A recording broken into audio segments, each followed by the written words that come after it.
using vector method, prove that if the diagonals of a parallelogram are equal, then it is a rectangle. ஒரு இணைகரத்தின் மூலைவிட்டங்கள் சமம் எனில் அந்த இணைகரம் ஒரு செவ்வகம் ஆகும் என வெக்டர் முறையில் நிரூபிக்கின்றாங்க. என்ன டயக்ராம் கொடுத்துருக்காங்க?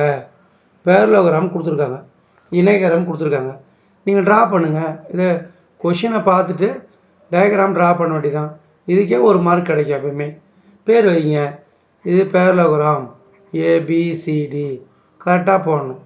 லெட் ஏபிசிடி பியா பேரலோகிராம். ஏபிசிடி என்பது இணைகரம். எழுதிக்கும். லெட் ஏபிசிடி பி யா பேரலோகிராம். ஏபிசிடி என்பது இணைகரம். ஓகே, எழுதிப்பீங்க, ஒன்றும் பிரச்சனை இல்லை. இதில் ஏபி வேக்டரை என்ன பண்ணுவேன்? ஏ வேக்டர்னு எடுத்துக்க போகிறேன். பிசி வேக்டரை பி வேக்டர்னு எடுத்துக்க போகிறேன். ஸோ அப்போ என்ன பண்ண போகிறேன்? இங்கே எழுதிக்கப்பா, ஏபிசிடி என்பது இணைகரம் எழுதிக்கப்போ. அப்போ நம்ம லெட் ஏபி வேக்டர் நான் எடுத்துக்க போகிறேன். ஏ வேக்டர், அது மட்டும் இல்லை, பிசி வேக்டர் என்ன வரப்போகுது? B vector. உங்களுக்கு ஏதாவது ஒரு ப்ராப்பர்ட்டி தெரியுமா? இணைகரத்தினுடைய பண்புகள் ஏதேனும் ஒன்று கண்டிப்பாக உங்களுக்கு தெரியும்.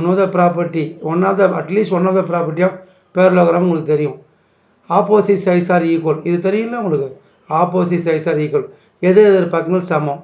அப்போ பிசி பி வேக்டர்னா ஏடி பி வேக்டர். குட். ஏபி ஏ வேக்டர்னா சிடி ஏ வேக்டர். இதெல்லாம் உங்களுக்கு தெரியும், ஜஸ்ட்டு சொல்கிறேன். இப்போ ஏபிஏ எடுத்துக்கிறேன், பிசிபி எடுத்துக்கிறேன். அந்த அடிப்படையில் ஏபிஏனா சிடிபிஏ வேக்டர், பிசிபி வேக்டர்னா ஏடிபி வேக்டர்னு தெரிஞ்சுக்கணுன்றதுக்காக சொல்கிறேன்.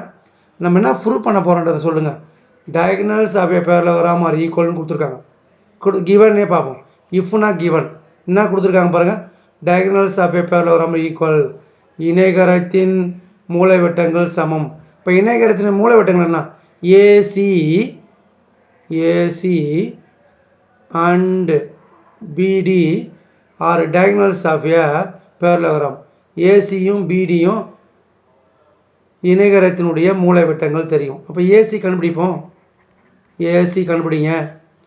ஏசி கண்டுபிடிச்சா AB vector plus BC vector.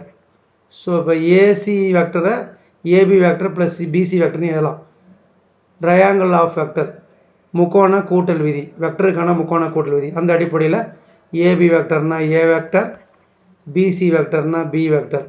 Okay, good. இதை கிளியராக எழுதிக்கும். எழுதியாச்சு. இப்போ ஏசி வெக்டர் கண்டுபிடிச்சாச்சு. எக்ஸாம்பிள் இது எழுதணும்னு அவசியம் கிடையாது, இது எழுதினாலே போதும். ஏசி வெக்டர் கண்டுபிடிச்சிட்டுனா அதே போல் பிடி வெக்டர் கண்டுபிடிக்கணும். பிஏடி இந்த ட்ரையாங்கிளில் பிடி வெக்டர் வேணும்னா இப்போ நம்ம ஏசி வெக்டர்னால் ஏ வெக்டரையும் பி வெக்டரையும் ஆட் பண்ணணும். அதே போல் பிடி வெக்டர் நம்மளுக்கு வேணும் அப்படின்னா BA vector plus AD vector. BA வெக்டரை மைனஸ் ஏபி வெக்டர்னு போடலாம், ப்ளஸ் ஏடி வெக்டர். ஸோ அப்போ நம்மளுக்கு பிடி வெக்டர் கிடச்சிரும். பிடினா diagonal of one of the diagonal of parallelogram. BD என்பது இணைகரத்தினுடைய ஒரு மூலைவிட்டம். இப்போ மைனஸுக்கு மைனஸ் போட்டு ஏபி வெக்டர்னது ஏ வெக்டர் ப்ளஸ் ஏடி வெக்டர்னதுங்க பி வெக்டர். இது மாதிரி எழுதி தான் வருது, பார்க்கும்போதே தெரியுது. பிடி வெக்டரா ஏபி டைரக்ஷன். இப்போ பிஏ நம்ம கண்டுபிடிப்போம். இப்போ மைனஸ் ஏ வெக்டர் ப்ளஸ் பி வெக்டர்னு எழுதலாம். ஓகே, டயகனல்ஸ்லாம் கண்டுபிடிச்சிட்டேன். என்ன கொடுத்துருக்காங்கப்பா? Given diagonals of a parallelogram are equal. இணைகரத்தினுடைய மூலைவிட்டங்கள் சமம். அப்போ given that it is given that கணக்கின்படி கொடுக்கப்பட்டுள்ளவை என்ன கொடுத்துருக்காங்க? AC modulus of AC equal to modulus of BD கொடுத்துருக்காங்க. இல்லைன்னா AC vector equal to BD vector கொடுத்துருக்காங்க. மாடுலஸ் இல்லாமல் கூட போடுங்க, ஒன்றும் பிரச்சனை இல்லை. இப்போ ஏசி நம்ம என்ன கண்டுபிடிச்சிருக்கிறோம்பா சொல்லுங்கள். இதை ஸ்கொயர் பண்ணிக்கோ, இங்கே கூட ஸ்கொயர் பண்ணிக்கலாம், இல்லை இப்படி எழுத வச்சிட்டாலே அதை விட்டுடுங்க. டயகனல்ஸ் என்னென்னு பாருங்கள். A vector plus B vector எடுத்துக்கோ. ஈக்குவல் டு பிடி வெக்டர் பாரு மைனஸ் ஏ வெக்டர் ப்ளஸ் பி வெக்டர். வேணுமா உங்களுக்கு குழப்பமாக இருந்தால் இதை எடுத்துக்கங்க. டயகனல் சார் ஈக்குவல்னு பார்த்து லென்த்து தான் ஈக்குவல். அப்போ ஏசியும் என்ன சொல்லுவேன், ஏசி ஈக்குவல் டு பிடி. அப்போ ஏசினா a vector plus B vector, பிடினா மைனஸ் ஏ வெக்டர் ப்ளஸ் பி வெக்டர். நான் கம்முன்னு எதுவும் பண்ண முடியாது, அப்படி இருக்கக்கூடாது. ஸ்கொயர் பண்ணால் தான் ஆன்சர் கிடைக்கும். ஸ்கொயரிங் ஆன் போத் சைட் அப்படியே முழிக்கக்கூடாது. இந்த இடத்துல ஸ்கொயர் பண்ணால் தான் நம்மளுக்கு தெளிவான விளக்கம் கிடைக்கும், அதுக்கான ஆன்சரும் நம்மளால் கண்டுபிடிக்க முடியும். அப்போ ரெண்டு பக்கம் வர்க்கப்படுத்துகிறேன், ஸ்கொயரிங் ஆன் போத் சைட். அப்படி ஸ்கொயர் பண்ணும்போது ஃபார்முலா உங்களுக்கு தெரியும், ஏ ப்ளஸ் பி ஹோல் ஸ்கொயர்க்கான ஃபார்முலா என்னன்னு தெரியும். So a vector plus B vector whole square. அப்போ a plus B whole square formula use பண்ணுங்கள். ஸோ அப்போ என்ன கிடைக்கும், a square plus B square plus 2 A vector dot B vector. அதே மாதிரி எழுதுங்க, minus A vector plus B vector whole square, a minus B whole square. So A square B square minus 2 A vector dot B vector. So அப்போ இதெல்லாம் நம்மளுக்கு A square cancel ஆகிடும், B ஸ்கொயரும் cancel ஆகிடும். இங்கே 2 ஏ வெக்டர் டாட் பி வெக்டர் இருக்குது, right சைடில் minus 2 ஏ vector dot B vector இருக்குது. இந்த பக்கம் வந்துச்சுன்னா 4 A vector dot B vector equal 0 கிடைக்கும். ஸோ இதிலேருந்து 4 ரைட் சைடு போச்சுன்னா 0/4 0 ஆகிடும். A vector dot B vector 0 கிடைக்குது.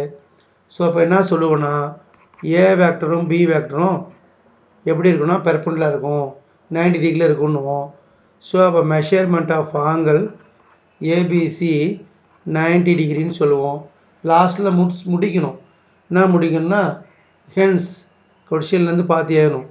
ஹென்ஸ் ஏபிசிடி ஈஸியா ரெக்டாங்கிள். ஃபஸ்ட்டு எடுத்துக்கு பார்த்தீங்கன்னா எடுத்தோம் பேரலகிராம்னு எடுத்தணும். இப்போ முடிக்கு பார்த்தீங்கன்னா எடுத்தோம் ரெக்டாங்கிள் வருது.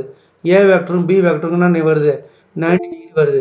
ஸோ இந்த இடத்துல என்ன வருது பாருங்கள், வச்சுக்கிங்க டயக்ராம் எப்படி மாறுது பாருங்கள். இந்த டயக்ராம் போட தேவையில்ல, ப்ளீஸ் எக்ஸ்பிளைன் பண்ணுறேன். ஏ பி சி டி கொடுக்க பார்த்து பேரலகிராமாக இருக்குது, இணைகரமாக இருக்குது. முடிக்கு பார்த்து என்ன வருது, இது ஏ வெக்டரு, இது பி வெக்டரு, இது 90 டிகிரியாக மாறுது. அப்போ பேரலோகிராம் பார்த்தோன்னா ஏபிசிடி இப்போ ரெக்டாங்கிளாக மாறுது. இப்போ ஏவும் பி 90னா ரெக்டாங்கிளாக மாறுது. அப்போ பி ஆங்கிள் வந்து 90 டிகிரி. அதனால் எல்லா ஆங்கிளுமே 90 டிகிரி ஆகிடும். லாஸ்ட்டில் தமிழில் எடுத்து ஆகணும். ஒரு இணைகரத்தின் மூலை வெட்டங்கள் சமமெனில் அந்த இணைகரம் ஒரு செவ்வகம் ஆகும்னு சொல்லிட்டு முடிக்கணும். ஏன்னா ஏ வெக்டரும் பி வெக்டரும் 90 டிகிரி, அதனால் measurement of angle ABC equal to π/2. அதனால் நம்ம இதை வந்து நம்ம என்ன சொல்கிறோம், செவ்வகம் சொல்கிறோம். தேங்க்யூ.